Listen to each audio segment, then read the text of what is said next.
Hi and welcome to the Archive of History.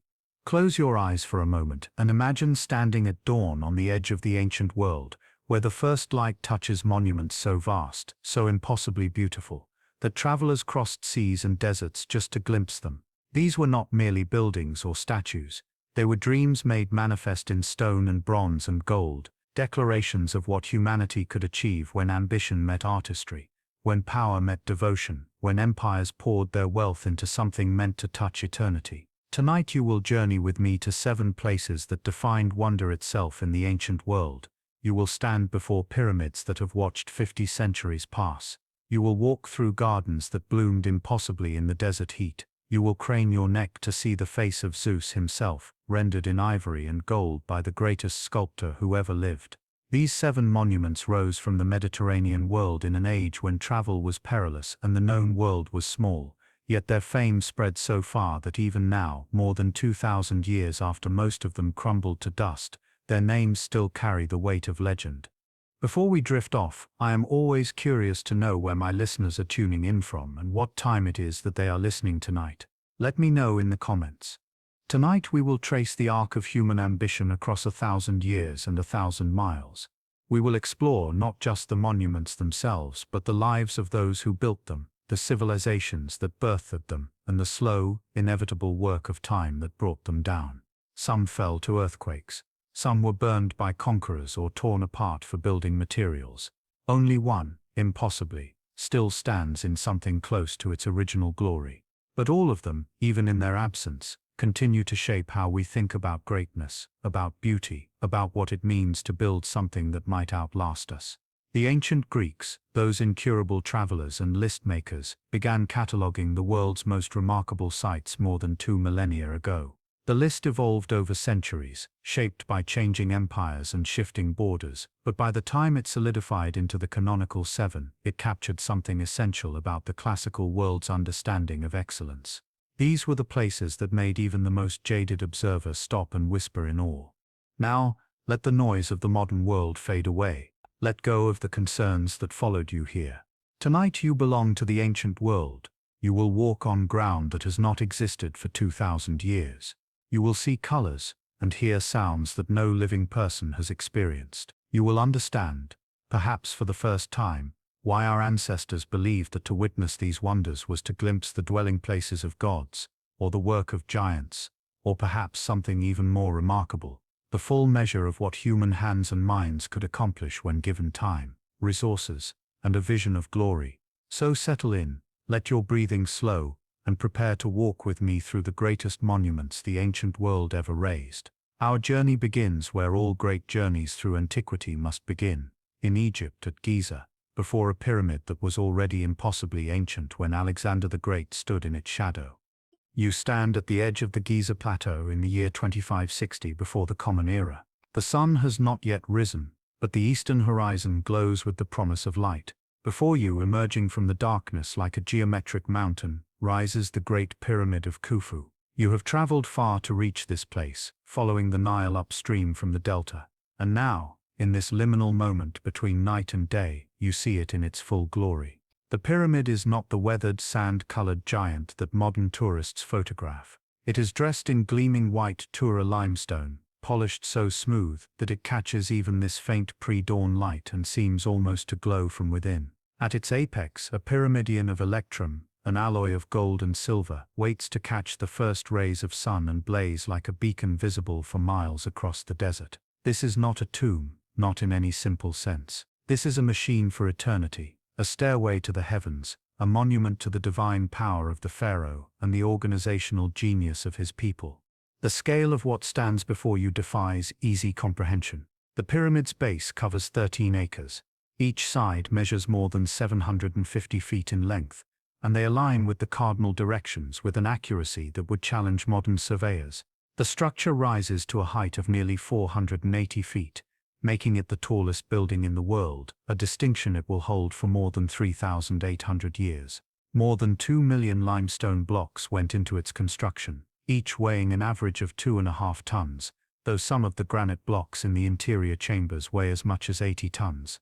The mathematics alone staggers the mind. The angles, the proportions, the relationship between height and base, all speak to a sophisticated understanding of geometry that historians once believed impossible for this era.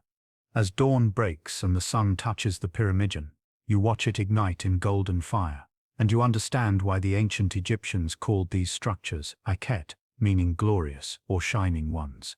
The transformation is breathtaking. The white limestone catches the light, and the entire massive structure seems to lose its weight, seems almost to float against the blue sky like a vision, like something not entirely of this earth. You walk closer, your feet crunching on sand and scattered limestone chips, and as you approach the base, the pyramid's true immensity begins to press down on your senses. Each block at the base is taller than you are.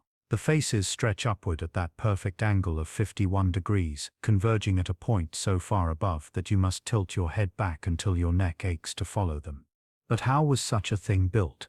You have heard stories whispered in the taverns of Memphis of the 20 years it took to complete, of the workforce of tens of thousands who labored here. The Greek historian Herodotus, writing more than 2,000 years after the pyramid's completion, will claim that 100,000 slaves toiled in misery to build this monument to a tyrant's ego. But Herodotus will be wrong, and in your time, in this moment when the pyramid is only a few generations old, the truth is still remembered.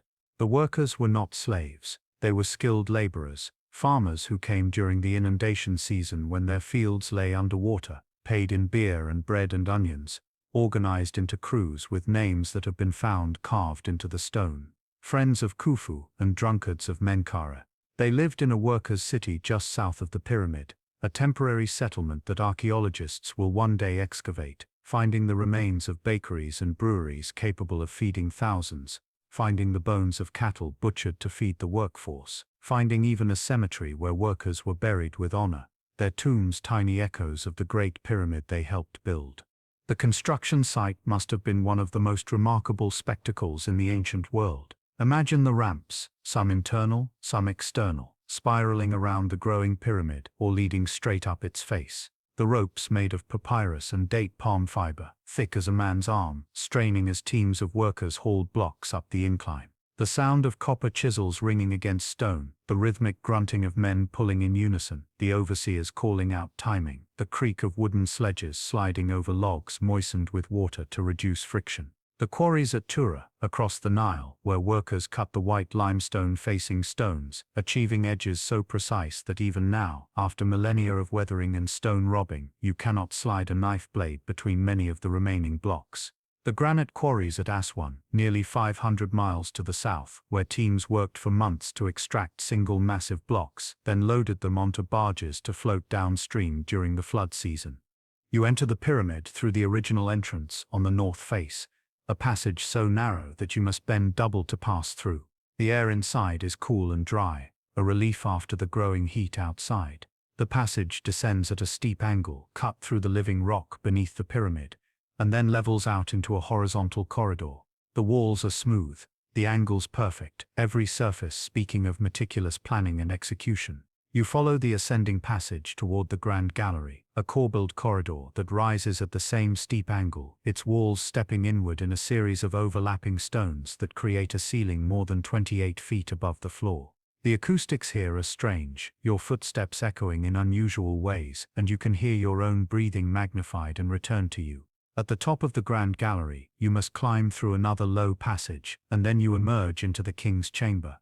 This is the heart of the pyramid, the reason for all that vast mass of stone above and around you. The chamber is made entirely of red granite from Aswan, its surfaces polished to a sheen that catches the lamplight and throws it back in warm, rust-colored glows. The ceiling is formed of 9 massive granite slabs, each weighing perhaps 50 tons, and above them, though you cannot see it, are 5 relieving chambers, empty spaces designed to distribute the enormous weight of the pyramid away from this room, ensuring that no matter how much time passes, no matter how the stones settle, this chamber will remain intact. Against the western wall sits the granite sarcophagus of Khufu, a simple rectangular box with no lid, its interior hollowed out to receive the pharaoh's mummified body. The sarcophagus is slightly wider than the passages that lead to this chamber, which means it must have been placed here during construction, before the ceiling was completed. It was never meant to be removed. In your time, the The pyramid is still a sacred place. Priests maintain a mortuary temple at its base, performing daily rituals for the Ka, the life force of the dead pharaoh. The causeway that connects this temple to the valley temple at the edge of the cultivation is still intact, its walls carved with scenes of the king's triumph and devotion to the gods. You walk this causeway in the growing heat of mid-morning, passing between walls decorated with painted reliefs, and you emerge at the valley temple where the Nile's floodwaters once lapped against the stone. Here, in the cool darkness of the columned hall, priests prepare offerings, chant prayers, ensure that Khufu's name continues to be spoken, for the Egyptians believe that to speak the name of the dead is to give them life in the afterworld. The pyramid will stand through the rise and fall of dynasties. It will watch as Egypt's old kingdom collapses into chaos, as foreign dynasties rule from the delta, as the new kingdom pharaohs build their own tombs in the hidden valley across from Thebes. It will still be standing when Herodotus visits in the 5th century before the Common Era, when its white limestone casing is still mostly intact. It will lose that casing to medieval builders who strip it away to build the mosques and fortresses of Cairo, leaving the stepped core we see today. It will be measured by Napoleon's surveyors, explored by European archaeologists, studied by generations of scholars, and through it all, through more than 4,500 years, it will remain standing, the last survivor of the 7 ancient wonders, the only one that time could not entirely destroy. But its survival is perhaps not as mysterious as it seems. The pyramid was built to last forever, and the ancient architects, those unknown geniuses who designed this mountain of stone, understood something profound about permanence. They built massively, simply, without unnecessary ornament or complexity that could fail. They built in stone, the most durable material they knew, and they built with such precision, such careful attention to weight distribution and structural integrity, that even after 45 centuries of earthquakes and erosion and human depredation, the pyramid remains essentially intact, a testament not to the divine power of Khufu, but to the very human skill and knowledge of the people who built it. As you leave Giza, walking back toward the Nile in the afternoon heat, you turn one last time to look at the pyramids, for Khufu's is not alone. The pyramids of his son and grandson stand nearby, along with the enigmatic Sphinx, its leonine body and human face already ancient and mysterious even in your time. The 3 great pyramids of Giza catch the declining sun, their white faces blazing against the darkening eastern sky, and you understand why travelers will cross deserts and sail seas to see them, why they will remain, for the entire span of ancient history and beyond, the ultimate symbol of human ambition and achievement. Now you journey eastward from Egypt, leaving the Nile behind, crossing the Sinai, and then the harsh deserts of Arabia until you reach the land of 2 rivers, Mesopotamia, the Fertile Crescent where civilization itself was born. The year is now around 600 before the Common Era, and you approach Babylon, the greatest city in the world, its walls so massive that Herodotus will claim a 4-horse chariot can turn around on top of them. But you are not here for the walls, though they are themselves a wonder. You are here to see something that seems impossible in this land of sun-baked clay and dust, a garden, not merely a garden, but a paradise that rises from the heart of the city in terraces of green, a mountain of flowers and trees and cool flowing water in a place where rain seldom falls and the summer heat can kill. You pass through the Ishtar Gate, its blue glazed bricks decorated with golden lions and dragons, and make your way through the processional way toward the palace complex. The Hanging Gardens of Babylon, if the ancient sources are to be believed, were built by King Nebuchadnezzar II as a gift for his wife Amatis, a Median princess, who longed for the green mountains and cool forests of her homeland. Babylon, for all its grandeur, is a city of the plains, flat and dusty, and the gardens were meant to recreate, in the heart of this ancient metropolis, the landscape of Media, to bring the mountains to Mesopotamia. Whether this story is true, whether the gardens existed at all in the form described by Greek and Roman writers, remains one of the great mysteries of archaeology. No Babylonian texts mention them, and no certain ruins have been identified, though some scholars believe they may have stood at the southern palace, or perhaps at Nineveh to the north. But in the accounts that survive, the gardens are described with such specific detail, such wonder, that we can imagine them as the ancient writers did, as a miracle of engineering and beauty. Approaching the gardens, you see them rising in a series of terraces, each level supported by massive arched vaults built of brick and reinforced with stone. The structure resembles a stepped pyramid, but instead of being solid, it is hollow, its interior a labyrinth of passages and chambers that house the machinery of irrigation that keeps the gardens alive. The terraces rise to a height that some sources claim matched the walls of the city itself, perhaps as much as 75 feet, though other accounts suggest something more modest. Each terrace is wider at the base and narrower at the top, creating a mountain-like profile, and each is thick enough to hold deep beds of soil, allowing large trees to take root and grow. The surfaces of the terraces are sealed with layers of reeds, asphalt, and lead to prevent water from seeping through and damaging the structures below. On these waterproofed platforms, soil has been piled several feet deep, and in this soil grows a collection of plants that would have astonished any visitor to Babylon. You climb the staircases that lead from terrace to terrace, each step taking you higher into this impossible garden. The smell hits you first, the overwhelming richness of growing things, of flowers and herbs, and the distinctive sharp sweet scent of cedar and cypress. The temperature drops as you rise. The shade from the trees and the constant presence of water creates a microclimate, a pocket of coolness in the blazing Mesopotamian afternoon. On the lowest terraces, date palms rise from beds of flowering shrubs, their fronds rustling in the breeze that moves through the columns and arches. Higher up you find pomegranate trees heavy with fruit, figs and almonds, grapevines trained along wooden trellises, roses and lilies, and countless other flowers, some familiar and some exotic imports from distant lands. Birds nest in the trees, their songs echoing off the brick walls, and you glimpse the flash of colorful plumage, parrots and other tropical species brought here to add to the paradise. The sound of water is constant, trickling and splashing from channel to channel, from terrace to terrace, the musical accompaniment to this green refuge. But how does the water reach these heights?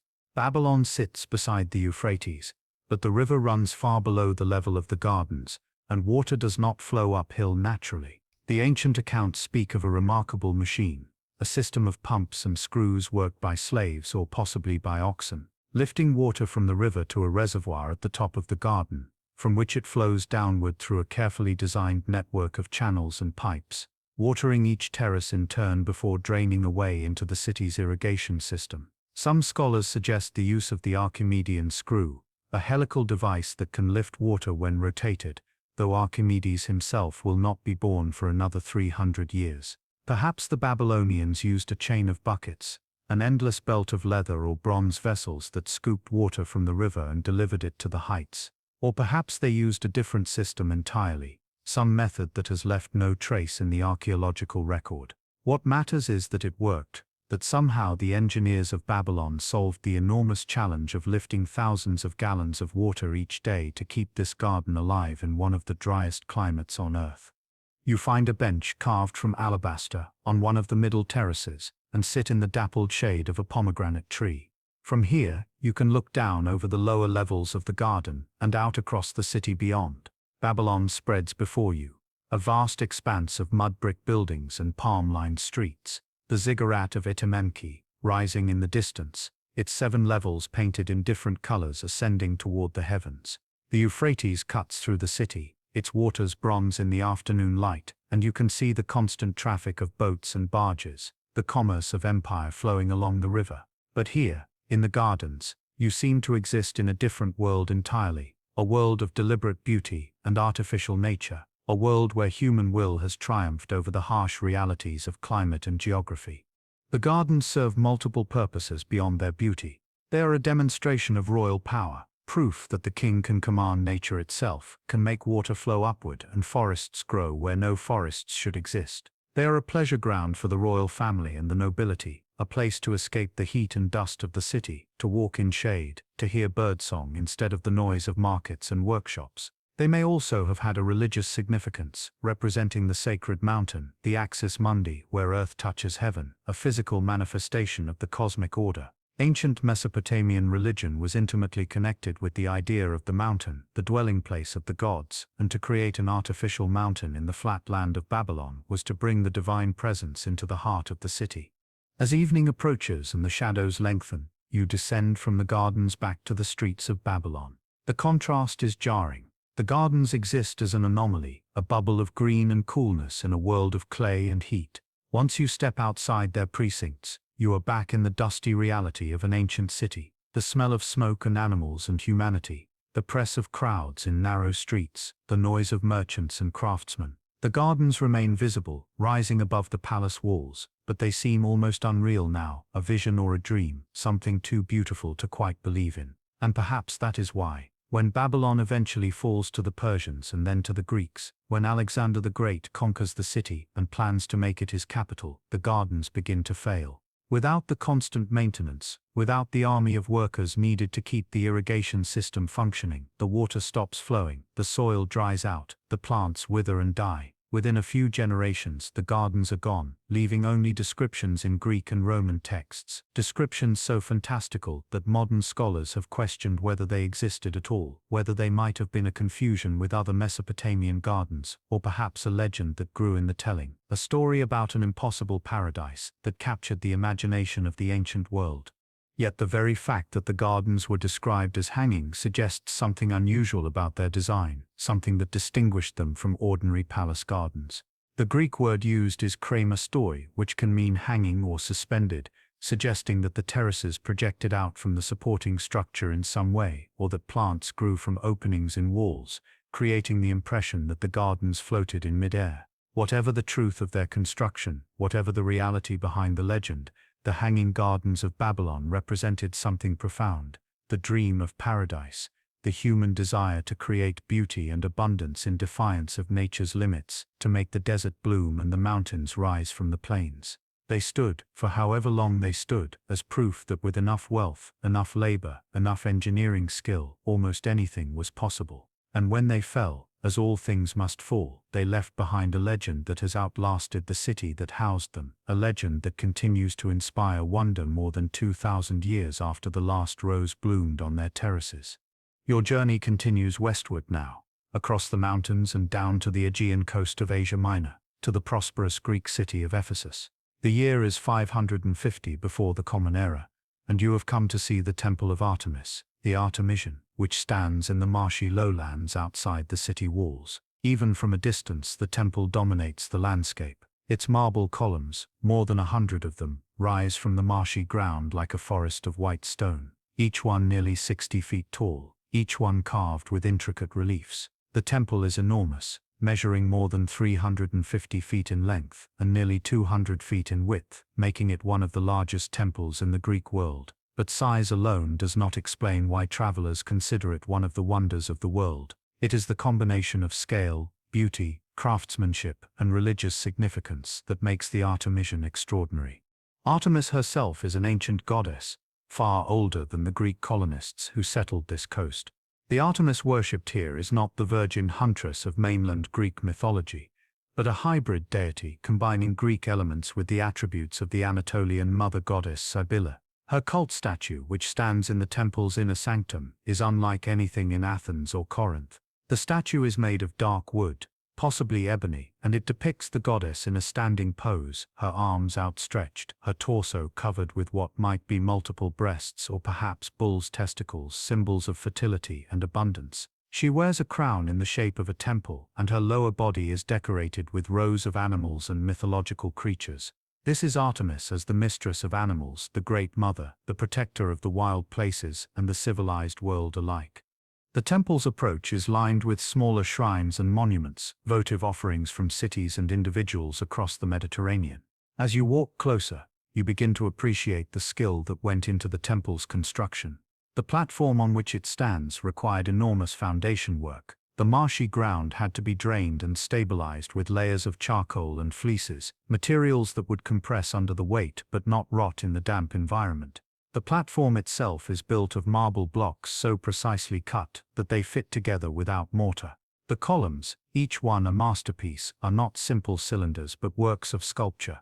The lowest drums of many columns are carved with life-sized figures in high relief, showing gods and heroes, scenes from mythology rendered in stone with such skill that the figures seem almost to step forward from the marble. You climb the broad steps to the temple's platform and pass between the outer columns into the covered colonnade that surrounds the central building.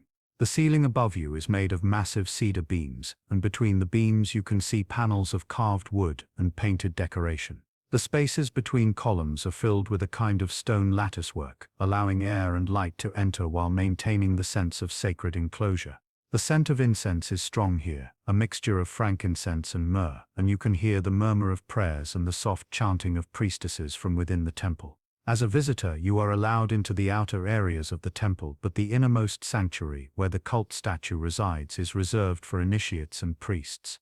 You glimpse it through the open doors, the shadowy interior lit by oil lamps, the dark figure of Artemis presiding over an altar heaped with offerings, fruits, flowers, small statues of animals, silver and gold vessels. The temple is more than a place of worship. It serves as a treasury, a bank where cities and individuals deposit their wealth for safekeeping under the protection of the goddess. It is also a museum of sorts, displaying some of the finest works of art in the Greek world. Paintings by famous artists hang on the walls. Sculptures by masters like Scorpus stand in niches. The temple's own architects and builders have created something that transcends mere functionality. Every surface is an opportunity for beauty. Every column a canvas for the sculptor's art. Walking through the temple, you are surrounded by the best that Greek civilization can produce, the highest expression of its love for harmony, proportion, and beauty. The Artemision has a powerful economic impact on Ephesus. Pilgrims come from across the Mediterranean to worship at the goddess's shrine, and they bring money. They buy sacrificial animals from the vendors outside the temple precinct. They purchase small silver replicas of the temple itself, souvenirs crafted by Ephesian silversmiths, who form one of the city's most powerful guilds. The temple employs hundreds of people, priests and priestesses, temple slaves, guards, craftsmen, who maintain the building and create new votive offerings. The cult of Artemis makes Ephesus wealthy, and that wealth, in turn, allows the city to maintain and beautify the temple, creating a cycle of prosperity and devotion that seems as if it will last forever. But on a night in July of 356 before the Common Era, disaster strikes. A man named Herostratus, driven by a perverse desire for immortality, sets fire to the temple. The wooden roof beams catch first, and once they are blazing, nothing can stop the conflagration. The cedar burns with a fierce heat, and the fire spreads to the wooden decorations and furnishings inside. Marble does not burn, but it can crack and shatter when exposed to extreme heat, and as the temperature rises, stones begin to break apart. The roof collapses, sending burning timbers crashing down into the interior. By morning, the temple is a smoking ruin, its columns still standing but blackened, its interior a shambles of ash and shattered stone. Herostratus is captured and executed, and the Ephesians decree that his name must never be spoken, that he must be denied the immortality he sought. But the decree fails. The historian Theopompus records the name and the deed, and so Herostratus achieves his goal, becoming one of the few individuals from the ancient world whose name is still remembered. The burning of the temple horrifies the Greek world. It is not merely an act of arson, but a sacrilege, an attack on the divine order itself. And yet, the Ephesians do not despair. They immediately begin planning the temple's reconstruction, and contributions pour in from cities across Asia Minor and the Greek mainland. Alexander the Great, during his conquest of Asia Minor in 334 before the Common Era, stops at Ephesus and offers to fund the entire reconstruction if the temple will be dedicated to him. The Ephesians tactfully decline, saying it would not be proper for one god to dedicate a temple to another, but they accept his financial contribution nonetheless. The new temple, built on the same foundations as the old, is even more magnificent than its predecessor. The columns are slightly taller, the decorations even more elaborate. The cult statue is replaced, and new treasures are donated to fill the interior. For the next 600 years, the Second Temple of Artemis stands as one of the greatest monuments in the Greek world, surviving the Roman conquest, adapting to the changing political landscape. But in 262 of the Common Era, Goths raid the coast of Asia Minor, and the temple is looted and damaged. By this time, Christianity has begun spreading through the region, and the old gods are losing their hold on the people. The temple is partially repaired, but it never regains its former glory. When Christianity becomes the official religion of the Roman Empire in the 4th century, the temple is closed, its priests dismissed, its treasures confiscated. Stone robbers gradually dismantle it, using the marble for other building projects. By the 6th century, the site is abandoned, and the marshes reclaim the land. the temple disappears beneath mud and soil, its very location eventually forgotten. In the 19th century, British archaeologist John Turtle Wood spends 6 years searching for the temple's ruins, finally locating the foundation in 1869 beneath 20 feet of silt and rubble. Excavations continue over the following decades, revealing the temple's foundations, a few column bases, and scattered fragments of the sculptural decoration. Some of these fragments now reside in the British Museum, where you can see them today. Sections of carved column drums showing figures from Greek mythology, their drapery and anatomy rendered with breathtaking skill. Standing in the museum, looking at these fragments, you can only imagine what the complete temple must have looked like. All those carved columns rising against the blue Aegean sky, the white marble gleaming in the sun, the scent of incense drifting through the colonnades, the murmur of prayers and the chanting of hymns to Artemis, the Great Mother, the Protector, the goddess whose temple was so magnificent that it earned a place among the 7 wonders of the world. From the coast of Asia Minor, you journey south and west into the heart of mainland Greece, to the sanctuary of Olympia in the western Peloponnese. The year is now 430 before the Common Era, and you are among thousands of pilgrims and athletes who have come to witness the Olympic Games, those ancient contests held every 4 years in honor of Zeus, the king of the gods. But the games, for all their excitement and pageantry, are not the wonder you have come to see. That wonder waits inside the Temple of Zeus, in a chamber designed specifically to house it. You have heard the rumors, the stories told by travelers who have made this pilgrimage before you. They say that when you stand before the statue of Zeus created by the sculptor Phidias, you feel the presence of the god himself, that the statue is so perfect, so majestic, that it must somehow partake of the divine nature it represents. The sanctuary of Olympia lies in a valley between 2 rivers, the Alpheus and the Cladius, a green and peaceful place shaded by plane trees and pines. The Temple of Zeus dominates the sanctuary, a massive Doric structure built of local limestone and covered with marble stucco. You pass between its columns, noting the sculptural decorations on the pediments. On the east, the preparation for the chariot race between Pelops and Oenomaus, the mythological contest that gave this region its name. On the west, the battle between the Lapiths and the Centaurs, civilization triumphing over barbarism. But these magnificent sculptures, carved by unknown masters, are merely the prelude to what awaits inside. The interior of the temple is dim after the bright sunlight outside. Your eyes take a moment to adjust, and then you see it. Zeus sits on a throne. At the far end of the chamber, and even seated, he fills the space, rising to a height of more than 40 feet. The statue is chryselephantine, meaning it is made of gold and ivory, the most precious materials known to the ancient world, combined in a technique that requires extraordinary skill and patience. Zeus's exposed skin, his face, arms and torso, is fashioned from plates of ivory, carefully carved and fitted together, the natural warmth and translucency of the material giving the figure an unsettling lifelike quality. His robes and throne are covered with sheets of gold, hammered into intricate patterns and decorated with inlays of ebony, precious stones and colored glass. The effect is overwhelming. In the flickering light of the oil lamps, the gold seems to glow with its own internal fire, and the ivory flesh of the god appears warm, almost breathing. Phidias, the sculptor, has been working on this statue for years, and he has employed techniques that push the limits of his art. The wooden core of the statue is built from individual pieces, carefully joined and reinforced, creating a framework strong enough to support the weight of all that gold and ivory. The ivory plates are soaked in water and oil to keep them supple, to prevent them from cracking in the dry air of the temple. The gold sheets are attached with bronze nails, hidden beneath decorative elements. Every detail has been considered, every surface perfected. Zeus's hair and beard are rendered in flowing waves of gold, each curl distinct and carefully modeled. His face is serene but powerful, the brow slightly furrowed, the eyes made of inlaid semi-precious stones, seeming to look directly at you, to see into your soul. In his right hand, he holds a small figure of Nike, the goddess of victory, also fashioned in gold and ivory. In his left hand, he grasps a scepter topped with an eagle, the symbol of his authority over gods and men. The throne itself is a masterpiece within a masterpiece. Its legs are carved to resemble those of animals, and between the legs, panels depict scenes from mythology in bas relief. The back of the throne rises high behind Zeus's head, and its surface is decorated with carvings and paintings showing the gods and heroes, the cosmic order that Zeus presides over. At the base of the throne, on a platform that elevates the god above the level of his worshippers, Phidias has included an inscription.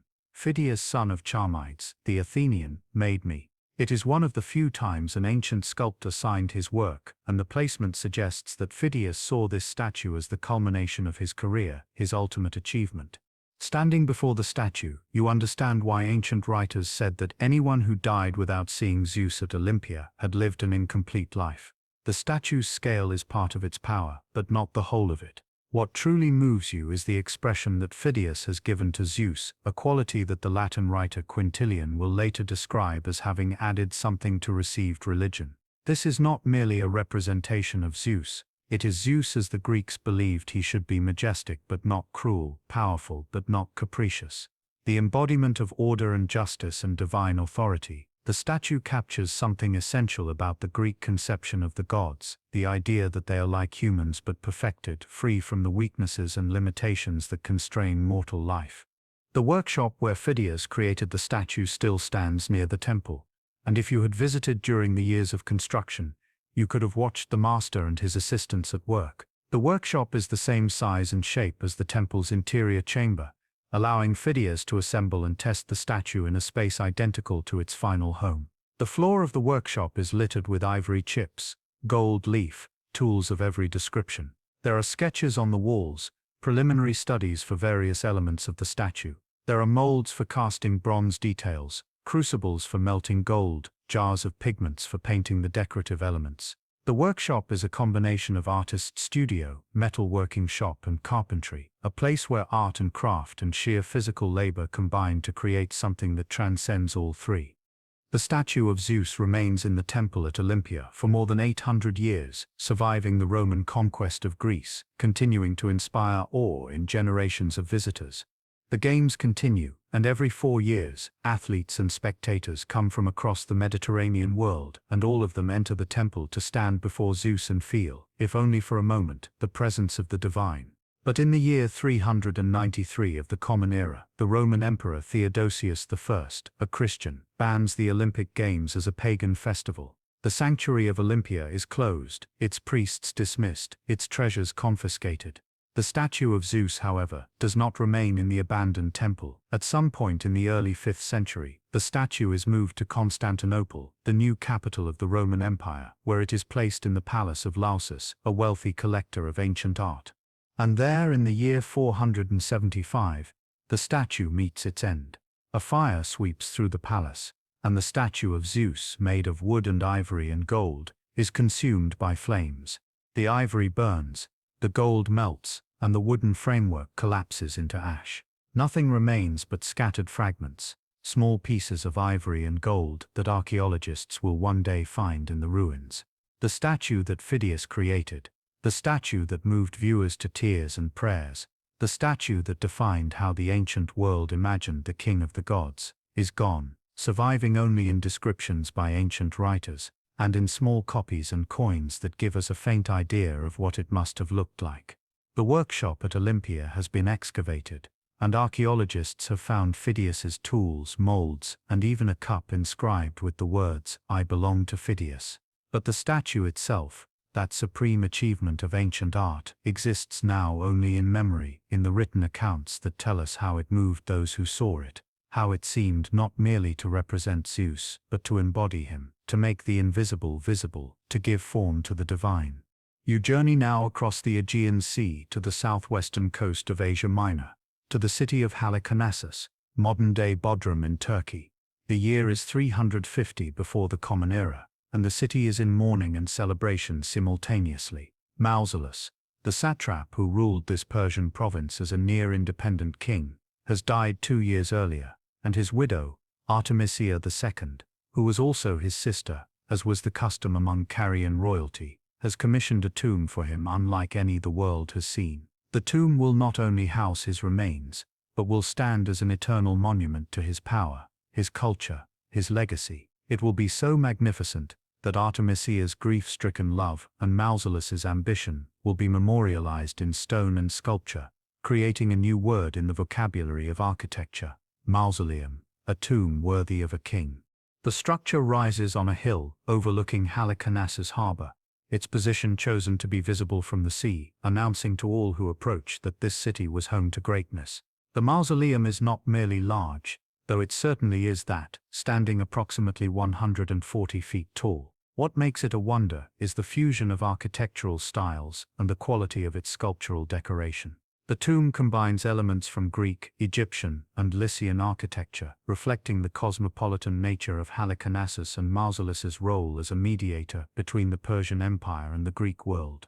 The base is a rectangular platform reached by a broad stairway, and on this platform stands a colonnade of 36 Ionic columns, their fluted shafts rising elegantly toward the capital's scrolled volutes. Above the colonnade rises a stepped pyramid of 24 steps, and crowning the entire structure is a quadriga, a chariot pulled by 4 horses, with statues of Mausolus and Artemisia riding in triumph.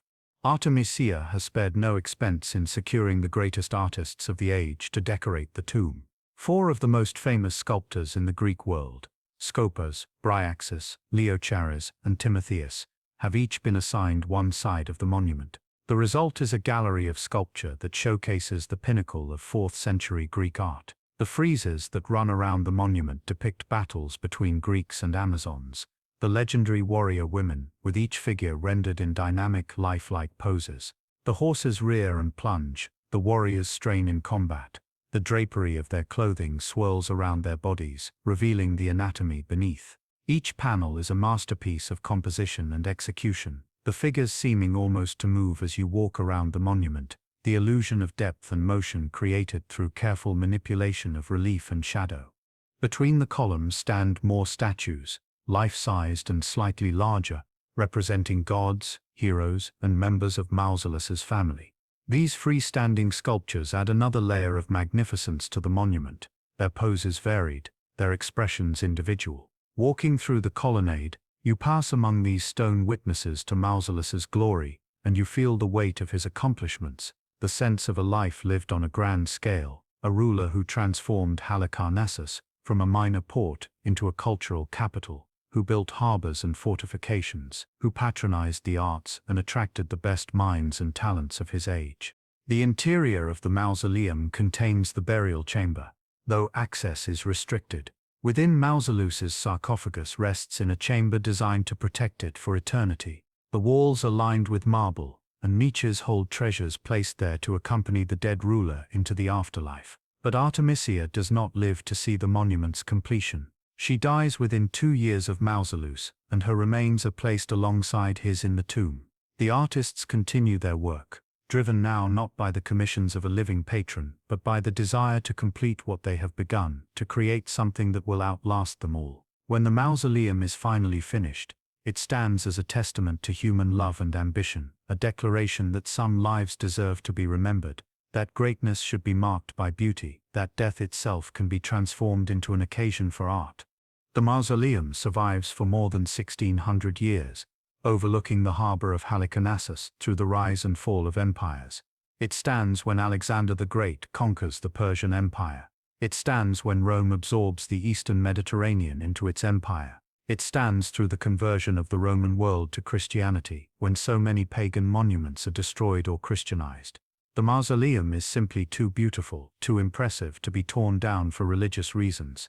But stone, no matter how carefully cut and placed, cannot withstand the forces of nature forever. A series of earthquakes between the 12th and 15th centuries gradually destabilizes the structure. The upper portions collapse, the pyramid topples, the quadriga crashes to the ground. For centuries the ruins lie where they fell, massive blocks of marble and fragments of sculpture scattered across the hillside. In the early 15th century, the Knights of St. John, a Christian military order, occupy Halicarnassus and build a castle, the Castle of St. Peter, to defend against Ottoman attacks. They need building materials, and the ruins of the mausoleum provide an inexhaustible supply of pre-cut stone. The knights dismantle what remains of the ancient monument, using its marble blocks to build their fortifications. They burn some of the marble to make lime for mortar. They crush sculptural fragments to use as fill. A few pieces are recognized as too beautiful to destroy, and these are incorporated into the castle walls as decoration. Walking through the castle of St. Peter today, you can still see fragments of the mausoleum's friezes built into the walls, ghosts of the ancient monument trapped in the fabric of a medieval fortress. In the 19th century, British archaeologist Charles Newton excavates the site of the mausoleum, finding the foundation and scattered fragments of the sculptural decoration. He ships many of these fragments back to London, where they are now displayed in the British Museum. Standing before these pieces, you can see the skill of Scopas and his contemporaries, the way they captured movement and emotion in stone, the way they used drapery to reveal rather than conceal the body, the way they gave each figure an individual character. The famous frieze showing the battle between Greeks and Amazons reveals warriors in the midst of combat, their muscles straining, their faces contorted with effort or agony. An Amazon falls from her rearing horse, her arm raised to ward off the blow that will kill her. A Greek warrior lunges forward, his spear already embedded in his opponent's body. The sculpture is not static representation, but frozen action, a moment captured in stone with such vividness that you almost expect the figures to move, to complete the motion they have held for more than 2,000 years. The mausoleum's influence on architecture extends far beyond its own time. The word mausoleum enters the languages of Europe to describe any grand tomb. The fusion of styles that Mausolus and Artemisia commissioned becomes a model for later monuments. The Shrine of Remembrance in Melbourne, Australia, the House of the Temple in Washington, D.C., and countless other neoclassical buildings echo the stepped pyramid form and the columned base of the mausoleum at Halicarnassus. The monument that was built to immortalize one man's name has indeed succeeded, though perhaps not in the way Artemisia imagined. Mausolus is remembered not for his political achievements or his military conquests, but for the tomb that bore his name, for the wonder that he and Artemisia created, for the marriage of grief and love and ambition that produced one of the most beautiful buildings the ancient world ever knew. Now you sail northeast across the Aegean, threading through the Dodecanese Islands until you reach Rhodes, the prosperous island that controls the sea routes between Anatolia, the Levant, and Egypt. The year is 280 before the Common Era, and Rhodes has recently survived one of the most dramatic sieges in ancient history. Demetrius Poliorcetes, the besieger of cities, brought his entire army and navy to subdue the island in 305, deploying massive siege engines and surrounding the harbor with a fleet of warships. For a year the Rhodians resisted, their walls holding against the battering rams, their navy sallying out to harass the besiegers, their determination never wavering.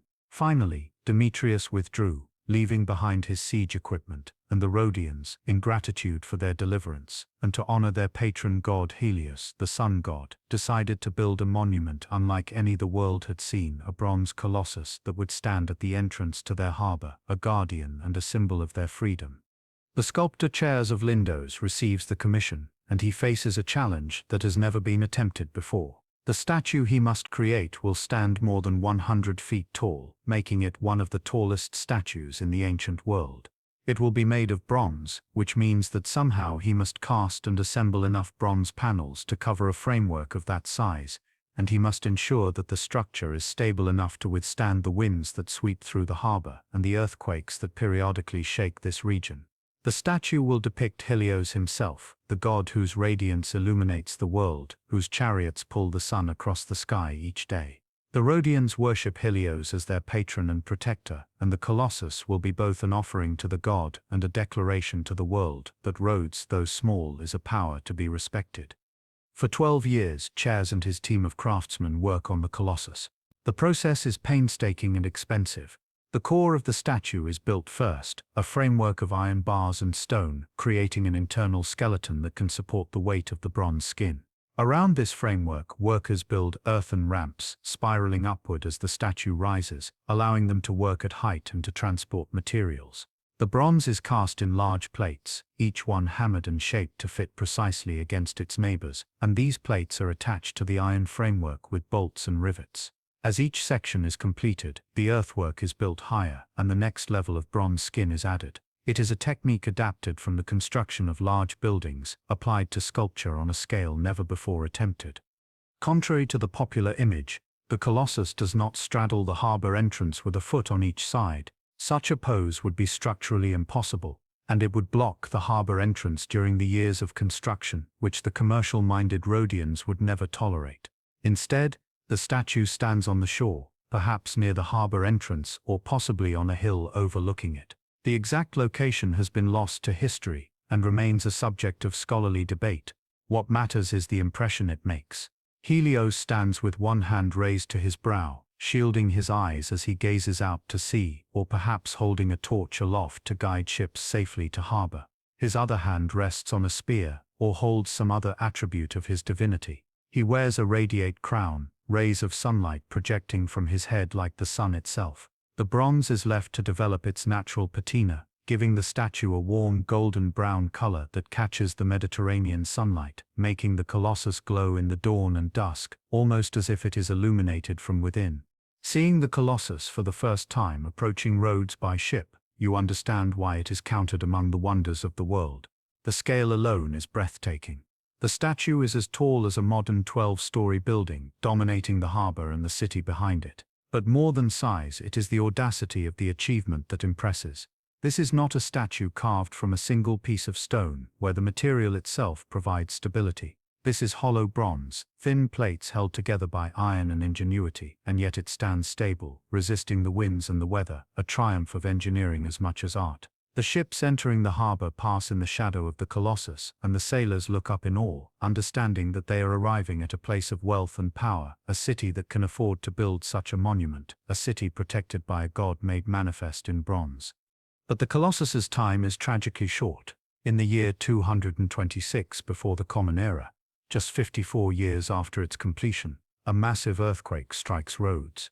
The city's buildings collapse. Its walls are damaged, and the colossus, swaying in the tremors, breaks at the knees and topples forward, crashing to the ground. The impact shatters the bronze skin, and the iron framework is exposed. The fallen colossus lies where it fell, a massive ruin on the shore, and the Rhodians face a decision: should they rebuild it?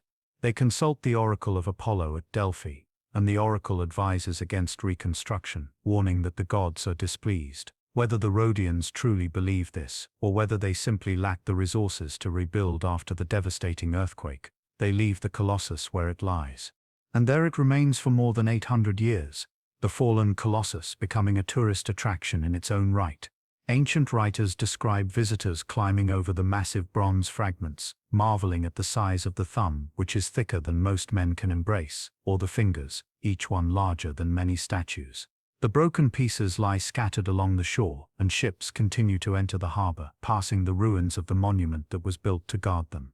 Pliny the Elder, writing in the 1st century of the Common Era, notes that even lying on the ground, the colossus is a marvel, that few people can wrap their arms around the thumb, that the fingers are larger than most statues.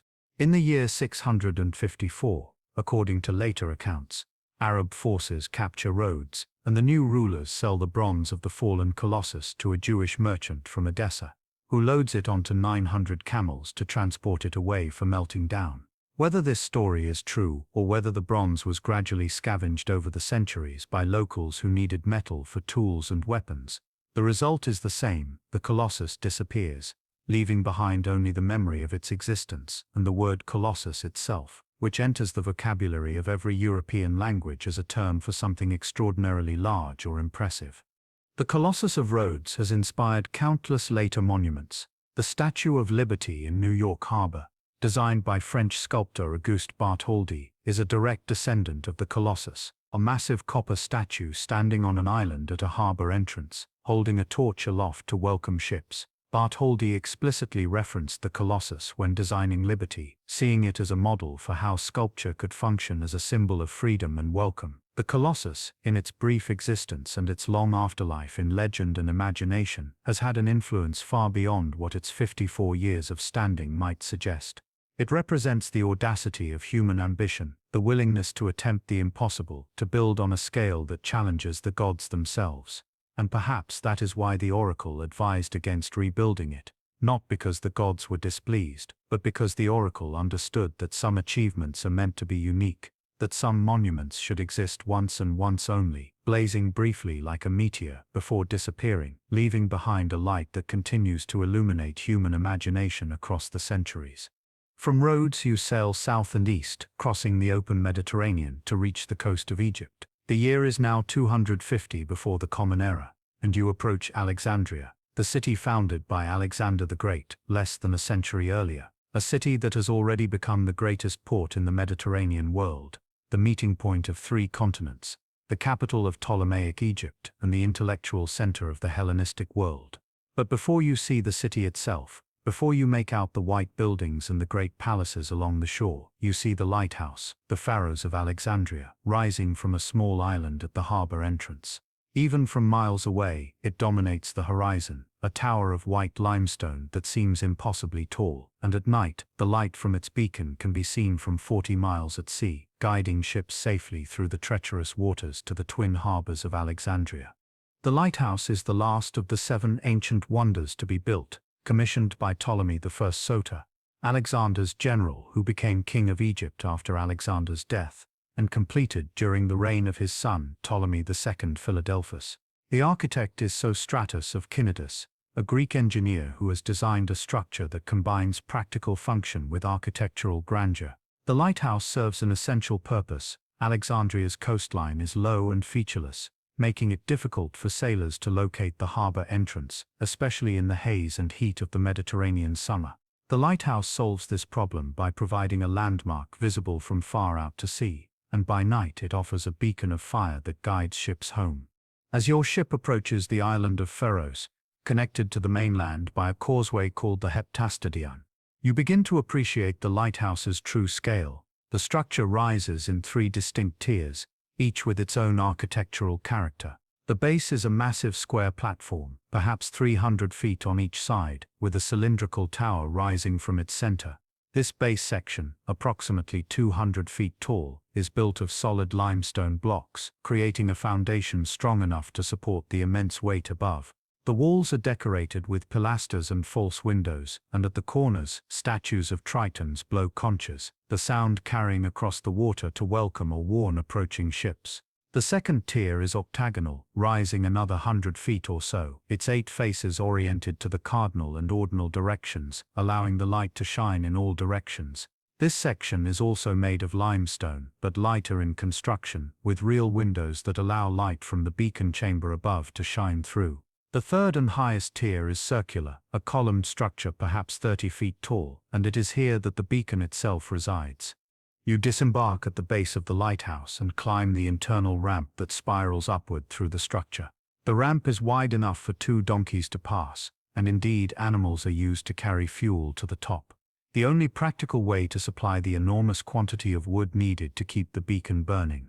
As you climb passing windows that offer views of the harbor and the city beyond, you think about the engineering challenges that Sostratus solved.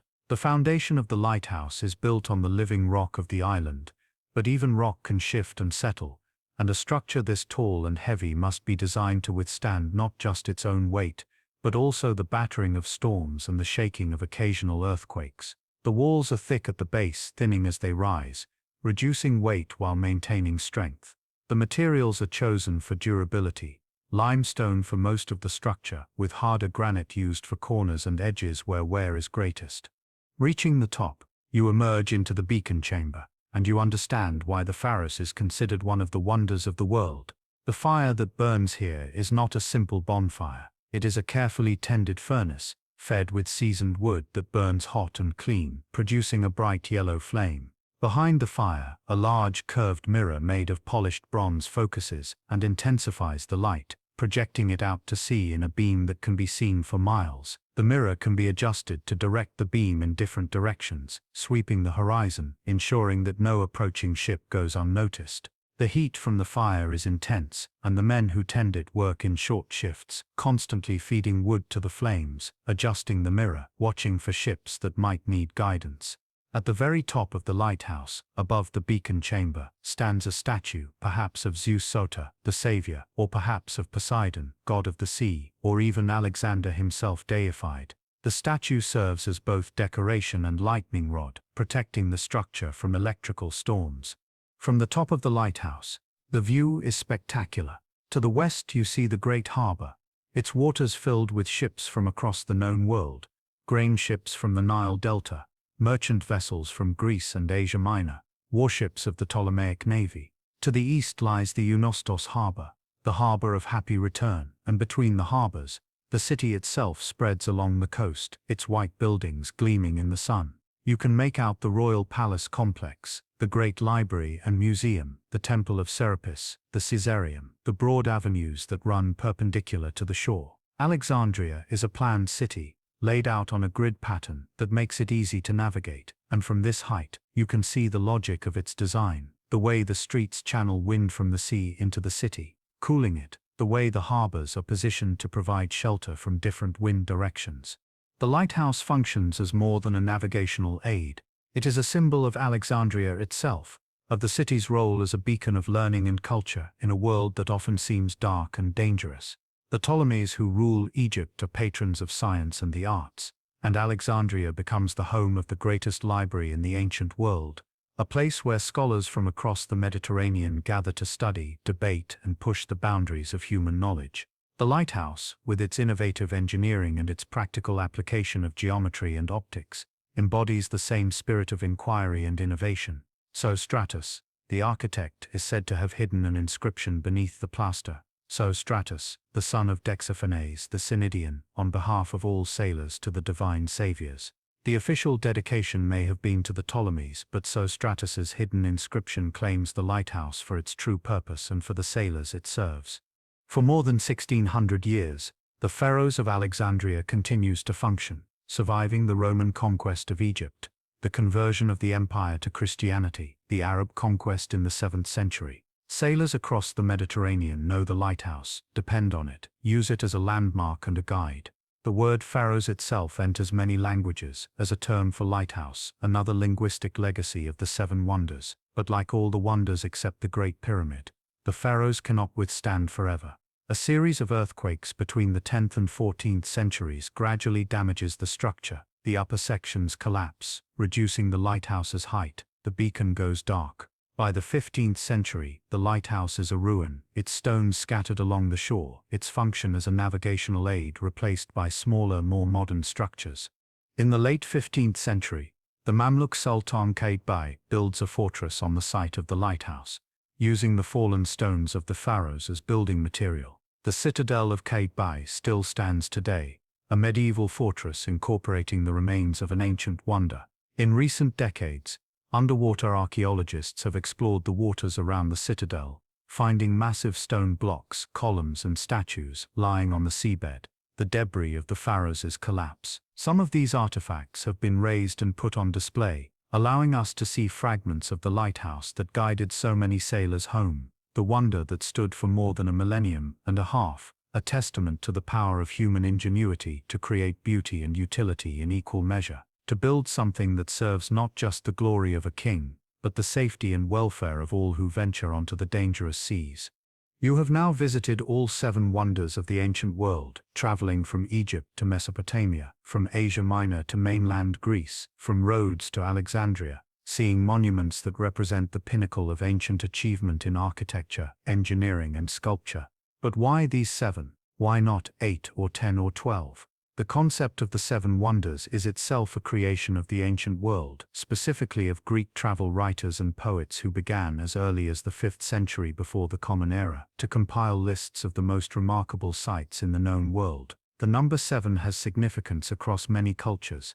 It is a sacred number appearing in mythology, religion, and cosmology. There are 7 days in the week, 7 classical planets visible to the naked eye, 7 musical notes in the diatonic scale. For the Greeks, 7 was a number of completeness and perfection, and so when they began cataloguing the world's wonders, 7 became the natural limit.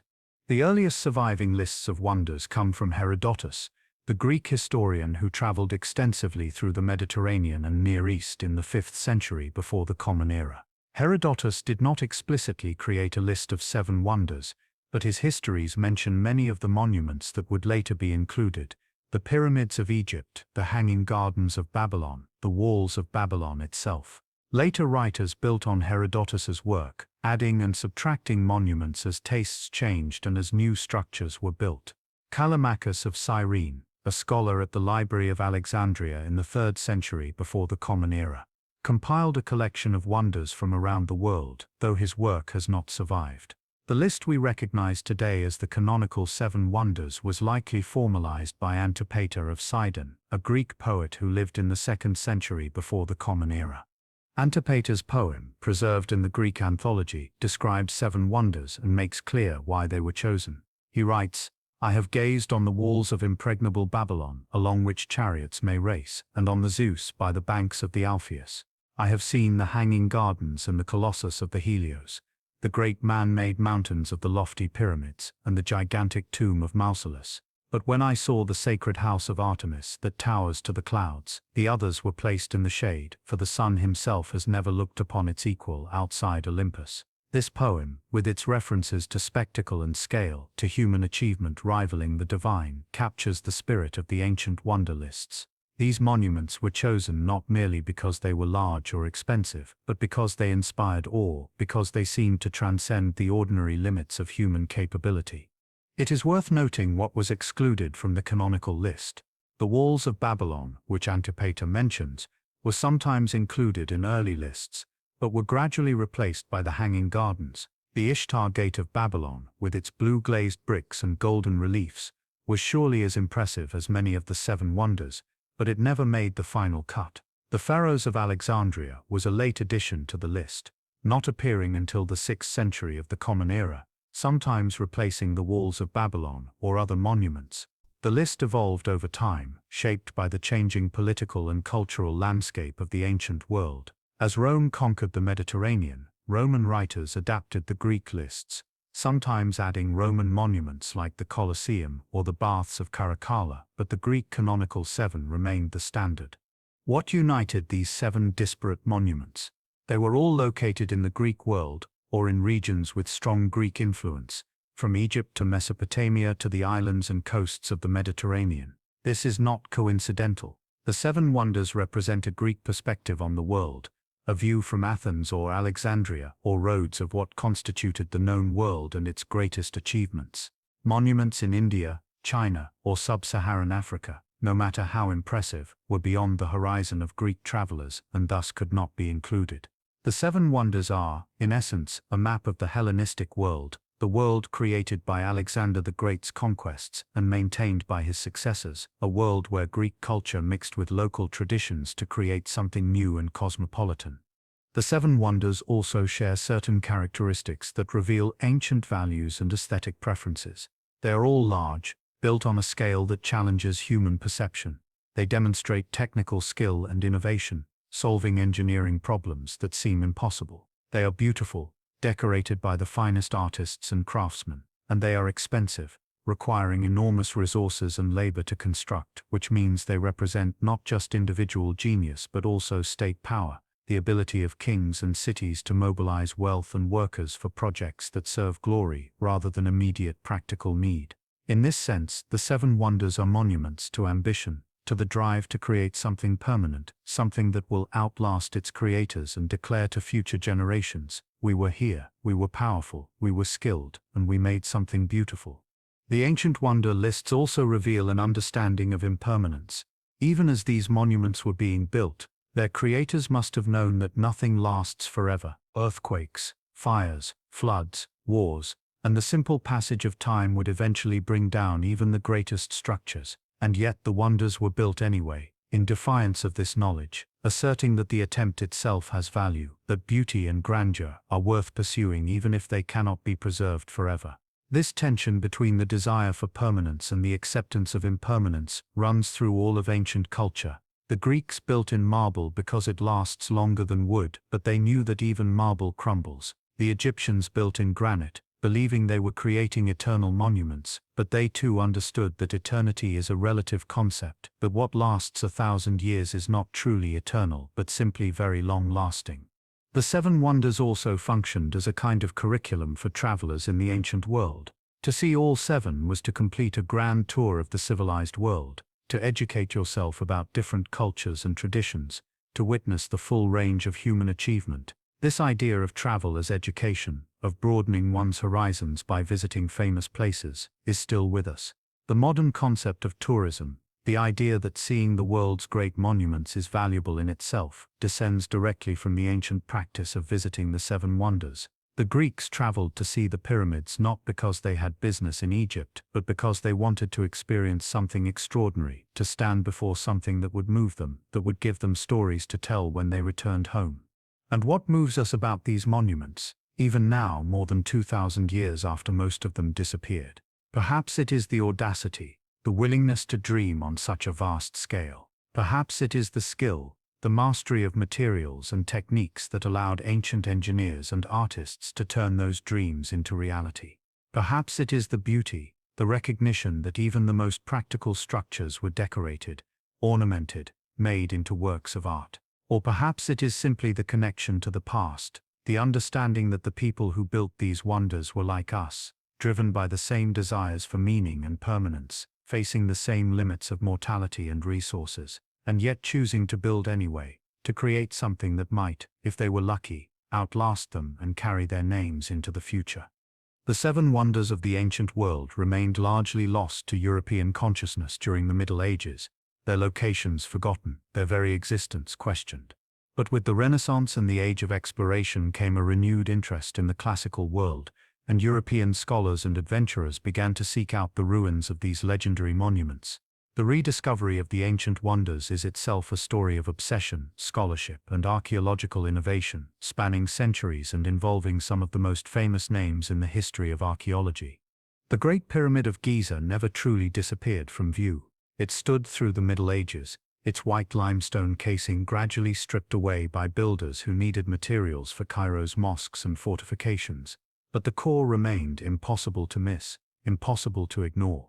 Napoleon's expedition to Egypt in 1798 brought scientists and scholars along with soldiers, and these savants measured the pyramid, explored its interior passages, and published detailed studies that sparked European fascination with ancient Egypt. In the 19th century, archaeologists like Richard Howard Vyse used gunpowder to blast through blocked passages, discovering the relieving chambers above the king's chamber and confirming the sophistication of the pyramid's internal structure. More recently, modern technology has allowed researchers to scan the pyramid using cosmic rays, revealing previously unknown voids within the structure that may contain undiscovered chambers. The Hanging Gardens of Babylon present a more frustrating case. No certain ruins have been identified, and some scholars now question whether the gardens existed at all, or whether they might have been located in Nineveh rather than Babylon. British archaeologist Robert Coldowie, who excavated Babylon between 1899 and 1917, found a structure near the southern palace with an unusual vaulted architecture and what might have been a chain pump system for raising water. He believed this might be the foundation of the gardens, but the evidence is ambiguous. Other scholars, examining Assyrian texts, have argued that the famous gardens were actually at Nineveh, built by the Assyrian king Sennacherib. The mystery remains unsolved, and the Hanging Gardens, the most mythical of the seven wonders, continue to elude archaeological confirmation. The Temple of Artemis at Ephesus was rediscovered through the persistent efforts of John Turtle Wood, a British engineer and archaeologist who spent 7 years searching for the temple's foundations. In 1869, after innumerable false starts and dead ends, he finally located the temple site beneath 20 feet of silt and rubble. Excavations revealed the temple's massive foundation, scattered column drums, and fragments of the magnificent sculptural decorations. These fragments, transported to the British Museum, include the famous carved column drums showing figures from Greek mythology, their drapery and anatomy rendered with breathtaking skill. Later excavations by David George Hogarth and the Austrian Archaeological Institute have added to our understanding of the temple's construction and decoration, though much remains buried beneath the water table, which has risen significantly since ancient times.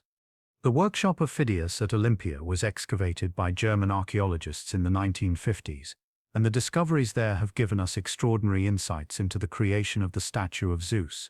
Among the finds were tools used by Phidias and his assistants, chisels, hammers, molds for casting bronze and glass decorations.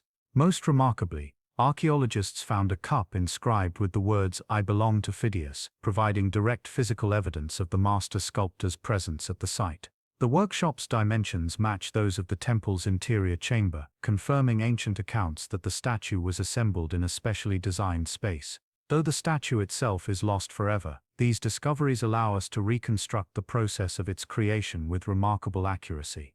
The ruins of the mausoleum at Halicarnassus were partially embedded in the castle of St. Peter, built by the Knights of St. John in the 15th century, using stones from the ancient tomb. In the 1850s, British archaeologist Charles Thomas Newton conducted excavations at the site, uncovering the foundation of the mausoleum and numerous sculptural fragments that had been missed by the medieval builders. The fragments Newton shipped back to London are now among the treasures of the British Museum. They include sections of the frieze showing the battle between Greeks and Amazons, freestanding statues that probably adorned the colonnade, and pieces of the horses that pulled the quadriga at the summit. These sculptures showcase the pinnacle of 4th century Greek art, with their dynamic compositions, detailed anatomy, and emotional expressiveness. Modern scholars can identify the hands of different sculptors in the friezes, confirming the ancient accounts that 4 masters each worked on one side of the monument. The Colossus of Rhodes left no physical remains, having been melted down or scavenged centuries ago. Modern attempts to locate its exact position have been inconclusive, with various theories placing it at different points around the ancient harbor. Some scholars argue it stood near the entrance to the military harbor, while others suggest a location on a hill overlooking the city. Archaeological excavations in Rhodes have uncovered parts of the ancient harbor works and fortifications, but nothing that can be definitively linked to the Colossus. The statue remains a tantalizing mystery, known only through ancient descriptions and later artistic reconstructions, a symbol of how completely time can erase even the most monumental achievements. The Pharos of Alexandria has been the subject of extensive underwater archaeology in recent decades. French archaeologist Jean-Yves Empereur and his team have explored the waters around the citadel of Kite, which was built using stones from the fallen lighthouse. They have discovered massive granite and limestone blocks, columns, statues, and architectural elements lying on the seabed, all presumed to be from the Pharos.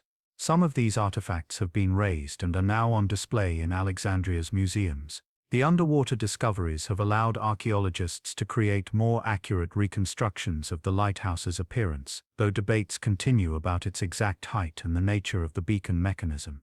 The lighthouse, like the other wonders, becomes more real and more mysterious the more we learn about it, each new discovery raising new questions about how it was built and how it functioned. These archaeological rediscoveries of the 7 wonders have not only satisfied historical curiosity, but have also shaped our understanding of ancient technology, artistry, and culture. Each excavation reveals not just the monuments themselves, but also the societies that created them, the labor systems, the trade networks, the artistic traditions, the engineering knowledge. The 7 wonders become windows into the ancient world, allowing us to see not just what our ancestors built, but how they thought, what they valued, what they were capable of achieving.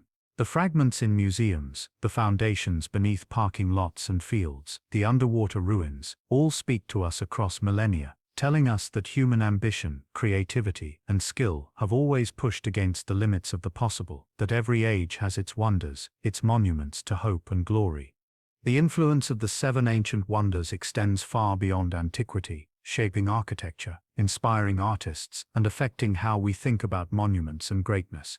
These ancient structures, even in their absence, continue to cast long shadows across our modern world, influencing everything from government buildings to popular culture, from engineering practices to tourism. To understand the legacy of the 7 wonders is to understand how the past continuously shapes the present, how ancient ambitions become modern inspirations. The pyramid form, established by the Great Pyramid of Giza, has been endlessly replicated and reinterpreted throughout history. The Egyptian revival architecture of the 19th century borrowed heavily from pyramid aesthetics, producing monuments like the Washington Monument, which, though technically an obelisk, shares the pyramid's association with permanence and grandeur. Modern architects continue to be fascinated by pyramidal forms. The glass pyramid at the Louvre, designed by I.M. Pei and completed in 1989, deliberately references ancient Egypt while serving an utterly modern function as an entrance to the world's most visited museum. Las Vegas's Luxor Hotel takes the pyramid form and transforms it into entertainment architecture, a pyramid filled with casinos and theaters. The pyramid endures as a symbol because it represents stability, its broad base and diminishing height suggesting permanence, its geometry simple yet profound. The hanging garden concept, whether the Babylonian gardens existed exactly as described or not, established the idea that architecture could create artificial landscapes. that buildings could incorporate nature rather than simply displacing it. Modern architects like Le Corbusier championed roof gardens and vertical greenery as ways to humanize urban environments. Contemporary developments in Singapore and other cities feature buildings with planted terraces at multiple levels, creating urban forests that echo the ancient Mesopotamian vision. The concept of biophilic design, integrating nature into built environments for psychological and environmental benefits, descends directly from the ancient dream of the hanging garden, the idea that we can have both city and garden, both civilization and nature. Greek temple architecture, exemplified by the Temple of Artemis, became the foundation for Western classical architecture. The colonnade, the pediment, the careful attention to proportion and symmetry, all these elements reappear in neoclassical buildings across Europe and the Americas.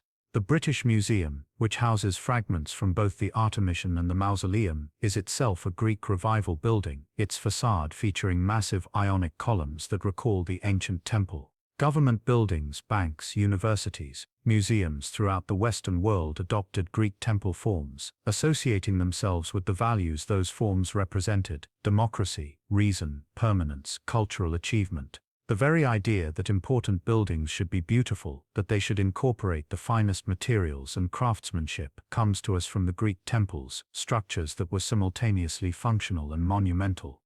The chryselephantine technique used for the statue of Zeus, combining ivory and gold, represents the ancient world's ultimate luxury art.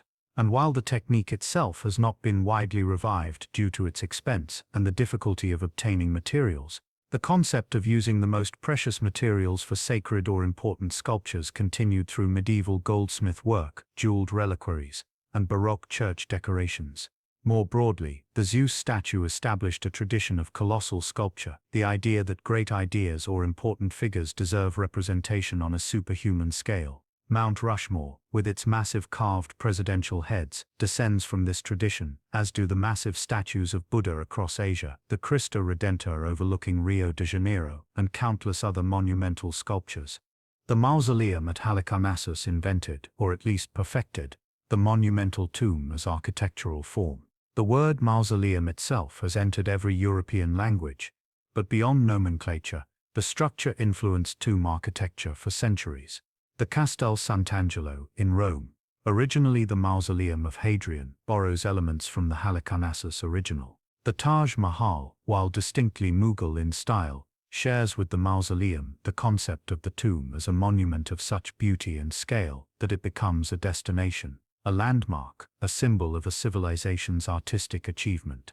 American memorial architecture, from Grant's tomb in New York to Lincoln's memorial in Washington, incorporates elements first perfected at Halicarnassus: the elevated platform, the columned structure, the fusion of architectural styles, the use of sculpture to enhance and explain the monument's meaning. The Colossus of Rhodes established the tradition of the harbor colossus, the statue that welcomes or warns, that serves as both symbol and landmark. The Statue of Liberty is the most direct descendant, standing at the entrance to New York Harbor, holding her torch aloft just as Helios was said to hold his. But the influence extends beyond specific monuments.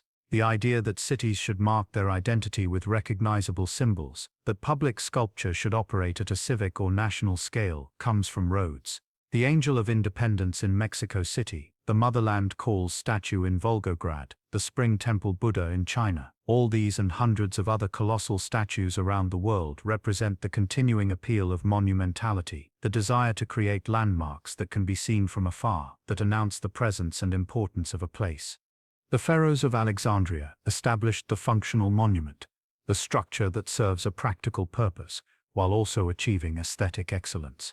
Lighthouses around the world, from the Tower of Hercules in Spain to the Charleston Lighthouse in South Carolina, combine utility and beauty, following the model Sostratus established. But more broadly, the pharaohs influenced how we think about infrastructure. Modern bridges, like the Golden Gate or the Brooklyn Bridge, dams like the Hoover Dam, airports like TWA's terminal at JFK, all represent the idea that functional structures deserve to be beautiful, that engineering and architecture are not separate disciplines, but complementary approaches to solving human needs while creating meaning and beauty.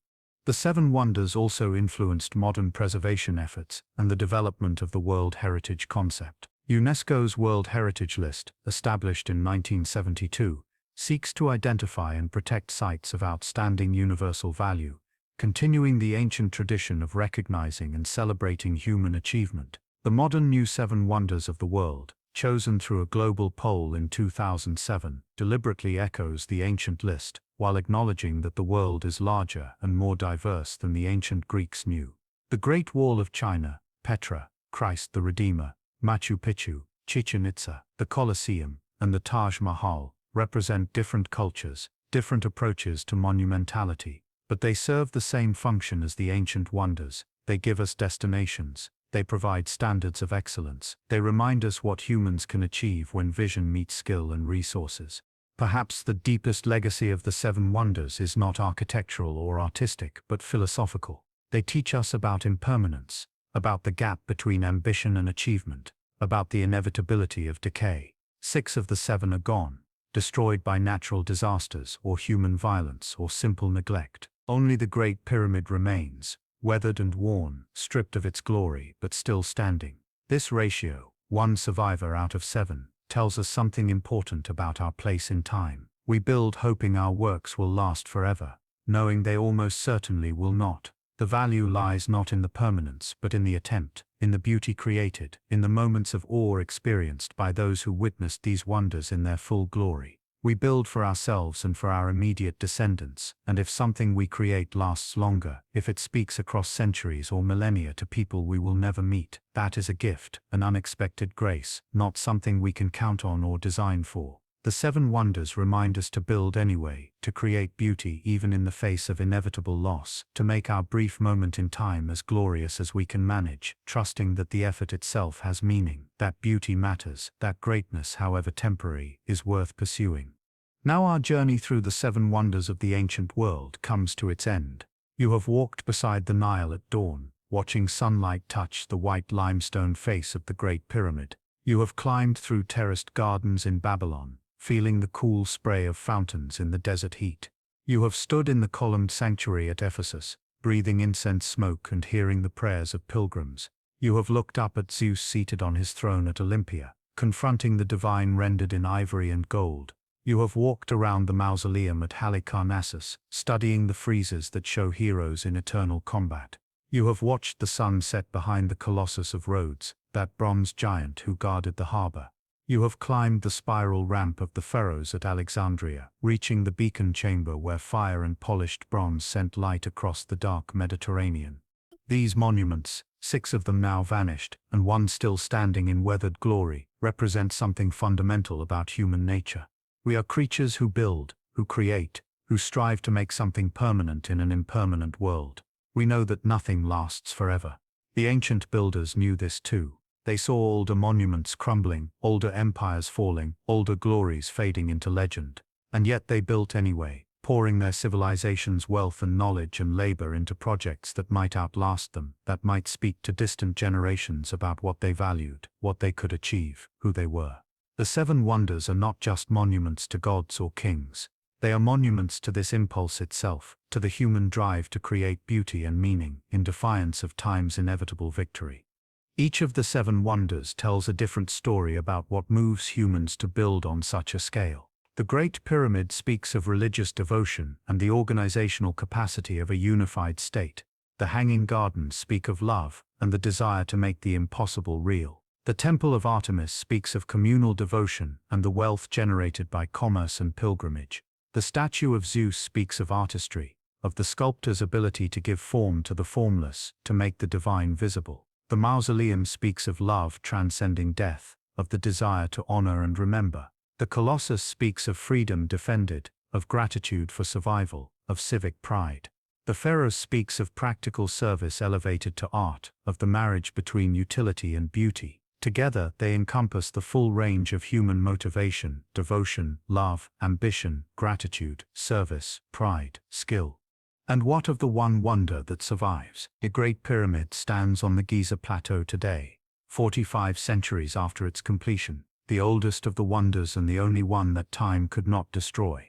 Tourists climb over it, photograph it, enter its passages and chambers. It has been measured and studied more thoroughly than any other ancient monument. We know its dimensions to the inch. We have explored every accessible passage. We have theories about how it was built and why. And yet it retains its mystery, its power to move and awe. Standing before it, you feel the weight of time, the vast span of human history that separates its builders from us.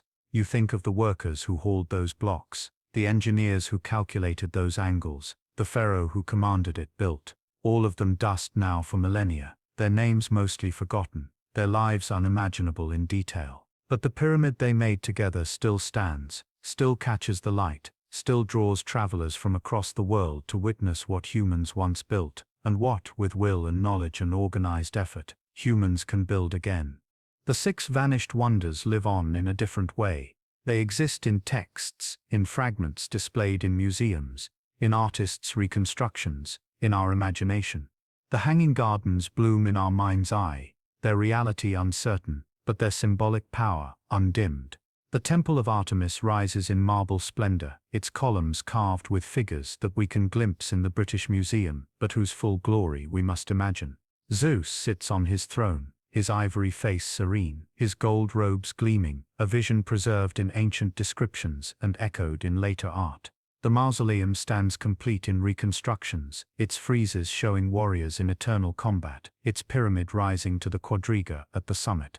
The Colossus guards Rhodes Harbor in countless paintings and drawings, each artist imagining the giant differently, each vision equally valid, since the original is lost. The Pharos sends its light across the sea in our imagination, guiding ships home, a beacon of ancient technology and ancient care for travelers. These monuments, both the surviving one and the lost 6, remind us that human achievement is always a collaboration between past and present, between those who build and those who remember, between the physical and the imagined. The 7 wonders have shaped how we think about greatness, about what deserves to be remembered and celebrated. They have given us a vocabulary for describing the extraordinary. They have set standards that later ages attempt to meet or exceed. They have shown us that beauty matters, that skill matters, that ambition in service of creating something magnificent is a worthy use of human effort. As you return from your journey through the ancient world, as you leave behind the marble and bronze and limestone of the 7 wonders, you carry with you something of their spirit. You have seen what humans once built when they believed in the gods and in glory, when they had time and resources and vision. You have walked where ancient travelers walked, have looked at monuments that moved them to awe and description, have experienced, if only in imagination, the full scope of the classical world's achievement. The modern world has its own wonders, its own monuments to ingenuity and ambition. Our tallest buildings dwarf the ancient wonders in height.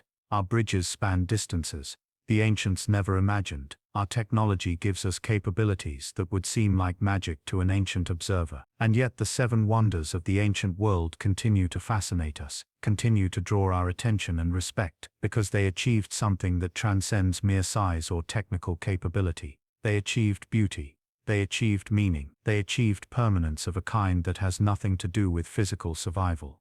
The Great Pyramid still stands, yes, but the hanging gardens, the Temple of Artemis, the statue of Zeus, the mausoleum, the Colossus, and the pharaohs all live on as well, not in stone and bronze but in human memory and imagination, in the cultural inheritance they have left us, in the stories we continue to tell about them. They have achieved the immortality their builders sought, though not in the way those builders expected. They live because we remember them, because we retell their stories, because we continue to be moved by the idea of them, by what they represent about human capability and human dreams.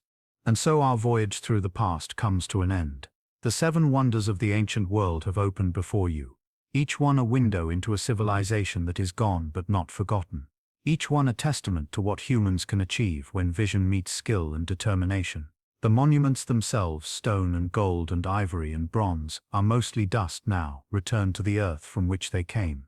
But the wonder they inspired, the awe they generated in those who saw them in their full glory, that wonder continues.